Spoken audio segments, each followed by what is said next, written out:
রাজধানীর উত্তরা পূর্ব থানায় গার্মেন্টস কর্মী ফজলুল করিম হত্যা মামলায় আইনমন্ত্রী আনিসুল হকের ৫ দিনের রিমান্ড মঞ্জুর করেছেন আদালত। বুধবার ১০ নভেম্বর তাকে কারাগার থেকে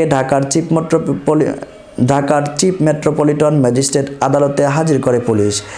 এরপর মামলার তদন্তকারী কর্মকর্তা ডিবি পুলিশের পরিদর্শক মোহাম্মদ মাহমুদুর রহমান তার ১০ দিনের রিমান্ড চেয়ে আবেদন করেন। এ সময় আসামির পক্ষে রিমান্ড বাতিল ও জামিন চেয়ে আবেদন করেন। অন্যদিকে রাষ্ট্রপক্ষ জামিনের বিরোধিতা করেন। উভয় পক্ষের শুনানি শেষে ঢাকার মেট্রোপলিটন ম্যাজিস্ট্রেট মোহাম্মদ ইমরান আহমদ তার জামিন মঞ্জুর করে রিমান্ডের আদেশ দেন। গত ১৩ আগস্ট গোপন তথ্যের ভিত্তিতে নৌপথে পলায়নরত অবস্থায় রাজধানীর সদরঘাট এলাকা থেকে সাবেক আইনমন্ত্রী আনিসুল হককে গ্রেফতার করা হয়। মামলার সূত্রে জানা গেছে, গত ৫ আগস্ট বৈষম্য বিরোধী ছাত্র আন্দোলনে গুলিবিদ্ধ হয়ে আহত হন ফজলুল করিম। পরে চিকিৎসাধীন অবস্থায় তিনি মারা যান।